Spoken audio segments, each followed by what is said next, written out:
नमस्कार दोस्तों। आज हम आपको वाल्मीकि रामायण से प्रभु श्री राम और सुग्रीव की भेंट की अद्भुत कथा सुनाने जा रहे हैं। ये कहानी बहुत ही रोचक होने वाली है, तो चलिए बिना देरी किए शुरू करते हैं। राम के विचारों और उनके सौम्य स्वभाव को जानकर हनुमान बहुत प्रसन्न हुए। उन्होंने पंपा सरोवर के निकट स्थित सुंदर लेकिन दुर्गम और भयानक वन में आने का कारण पूछा। इसके उत्तर में लक्ष्मण ने विस्तार से सारी बातें बताईं और अंत में कहा कि वे दोनों सुग्रीव की शरण में आए हैं और उन्हें अपना संरक्षक बनाना चाहते हैं। इसके बाद हनुमान राम और लक्ष्मण को ऋष्यमूक पर्वत पर ले गए और सुग्रीव से उनका परिचय करवाया। हनुमान की बात सुनकर सुग्रीव अत्यंत प्रसन्न हुए। उन्होंने राम के पास जाकर मित्रता का हाथ बढ़ाया। राम ने भी प्रेम पूर्वक सुग्रीव का हाथ थामकर उन्हें अपने हृदय से लगा लिया। हनुमान ने अग्नि प्रज्वलित कर इस मित्रता का साक्षी बनाया। दोनों ने अग्नि की परिक्रमा की और घनिष्ठ मित्र बन गए। सुग्रीव ने राम को बताया कि कैसे उनके बड़े भाई वाली ने उन्हें घर से निकाल दिया और उनकी पत्नी को भी छीन लिया। राम ने उन्हें आश्वासन दिया कि वे उनकी पत्नी का अपहरण करने वाले वाली का वध अवश्य करेंगे।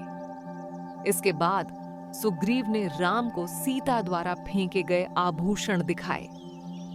राम ने उन आभूषणों को पहचान लिया, लेकिन सीता का अपहरण करने वाले राक्षस की पहचान को लेकर सुग्रीव ने असमर्थता व्यक्त की।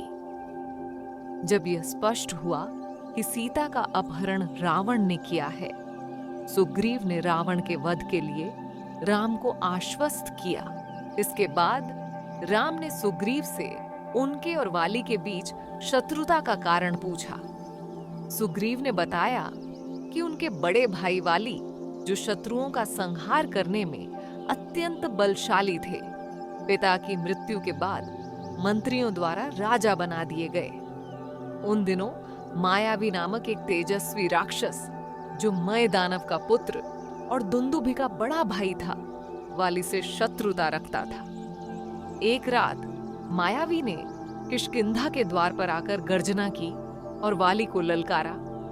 वाली ने उसे मारने का निश्चय किया और उसका पीछा किया। मायावी एक गुफा में छिप गया। वाली ने सुग्रीव से कहा कि जब तक वह गुफा के अंदर से शत्रु का वध करके नहीं आता, तब तक सुग्रीव द्वार पर खड़े रहे। वाली गुफा में चला गया और 1 वर्ष से अधिक समय बीत गया। सुग्रीव को आशंका हुई कि वाली मारा गया है। कुछ समय बाद गुफा से रक्त और फेन की धारा बह निकली और असुरों की गर्जना सुनाई दी। सुग्रीव ने इसे वाली के मारे जाने का संकेत मान लिया। उन्होंने गुफा के द्वार पर एक बड़ी चट्टान रख दी और लौटकर मंत्रियों के साथ मिलकर स्वयं को राजा घोषित कर दिया। कुछ समय बाद वाली ने मायावी को मारकर गुफा से बाहर आने पर सुग्रीव को राजा के रूप में पाया और क्रोध में आग बबूला हो गया। उसने सुग्रीव की बात सुने बिना उसे निर्दयता पूर्वक घर से निकाल दिया और उसकी पत्नी को भी अपने पास रख लिया।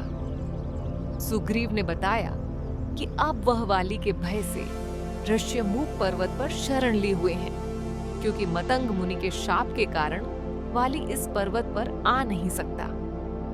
सुग्रीव की सारी कथा सुनकर राम ने वचन दिया कि वे वाली का वध करेंगे और सुग्रीव को उनकी पत्नी तथा राज्य लौटाएंगे। इस तरह से प्रभु श्री राम और सुग्रीव की भेंट हुआ। अगर आपको ये कहानी पसंद आया हो तो लाइक और सब्सक्राइब जरूर करें। ऐसी ही और भी दिलचस्प पौराणिक कहानियों के लिए जुड़े रहें हमारे चैनल के साथ।